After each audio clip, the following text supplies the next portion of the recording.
السلام علیکم ورحمۃ اللہ وبرکاتہ۔ ناظرین و سامعین، یوٹیوب چینل نور ہدایت 360 پر خوش آمدید۔ اس چینل پر تاریخی اسلامی پسندیدہ واقعات اور دلچسپ اور سبق آموز قصے پیش کیے جاتے ہیں۔ اگر آپ چاہتے ہیں کہ اس طرح کے دلچسپ قصے آپ کو سننے ملیں تو چینل کو ضرور سبسکرائب کریں اور گھنٹی کے بٹن پر کلک کریں۔ کی محمد سے وفا تو نے تو ہم تیرے ہیں، کی محمد سے وفا تو نے تو ہم تیرے ہیں، یہ جہاں چیز ہے کیا لوح و قلم تیرے ہیں۔ مشہور صحابی فاتح افریقہ حضرت عقبہ ابن نافع رضی اللہ تعالی عنہ کا نام تو آپ نے سنا ہی ہوگا۔ یہ بنو امیہ کے جرنیل تھے۔ سن عیسوی 670 میں آپ نے مصر کے صحراؤں کو عبور کر کے شمالی افریقہ کو فتح کیا۔ ایک موقع پر جب آپ اپنی فوج کے ساتھ سفر کر رہے تھے افریقہ کے خطرناک جنگلوں میں، تو ایک جگہ انہیں اپنا فوجی کیمپ قائم کرنے کی ضرورت پیش آئی، لیکن علاقہ بڑا خطرناک تھا۔ جس جگہ کا انتخاب کیا گیا تھا وہاں ہزاروں قسم کے جانور اور خونخوار درندے بسے ہوئے تھے، چاروں طرف جنگل، اور وہ بھی درندوں سے بھرا ہوا جنگل تھا۔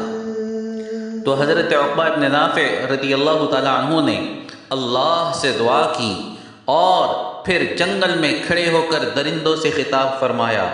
ہاں، درندوں سے، شیر سے، چیتا سے، ہاتھیوں سے، سانپوں سے، بچھوؤں سے آپ نے خطاب فرمایا اور فرمایا، اے جنگل کے درندوں، ہم محمد الرسول اللہ کے صحابہ یہاں آئے ہیں اور اللہ کے دین کو پھیلانے کے لیے آئے ہیں۔ آج ہمیں اپنے فوجی کیمپ کے لیے اس علاقے کی ضرورت ہے۔ میں اللہ کے نام پر تمہیں حکم دیتا ہوں کہ 3 دن کے اندر اندر یہ جنگل خالی کر دو۔ 3 دن بعد جو جانور ہمیں اس جنگل میں نظر آئے گا ہم اسے قتل کر دیں گے۔ پھر کیا تھا؟ پھر کیا ہوا؟ لوگوں نے دیکھا کہ ہاتھی اپنے لشکروں سمیت نکل پڑے، شیر چیتے اپنے خاندان کے ساتھ بھاگنے لگے، اور جنگل کے سارے جانور اپنی جگہ چھوڑ کر دوسری جگہ منتقل ہو گئے اور محمد کے غلاموں کے لیے جنگل خالی کر دیا۔ کی محمد سے وفا تو نے تو ہم تیرے ہیں، یہ جہاں چیز ہے کیا لوح و قلم تیرے ہیں۔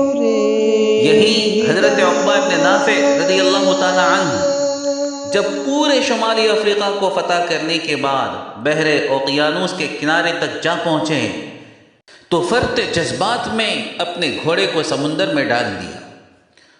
گھوڑا سمندر کے کنارے پانی میں آہستہ آہستہ آگے بڑھنے لگا، یہاں تک کہ جب بڑھتے بڑھتے وہاں تک پہنچا کہ پانی اس کے منہ تک پہنچنے لگا، تو آپ نے لگام کھینچی اور آسمان کی طرف منہ کیا اور کہا، اے اللہ، اگر عقبہ کو یہ پتہ چل جائے کہ اس سمندر کے پار بھی دنیا بستی ہے اور لوگ وہاں رہتے ہیں، تو اللہ عقبہ تیرے دین کو پہنچانے کے لیے وہاں تک جائے تاکہ دنیا میں تیرے سوا کسی کی عبادت نہ ہو۔ سوچئے تو صحیح، کیا جذبات تھے ان کی، اور کیا لوگ تھے وہ، اور کیا مقام تھا ان کا اللہ کے یہاں۔ کاش ان کے ان جذبات کا اور اسلام سے محبت کا کچھ حصہ ہمیں بھی میسر ہو جائے۔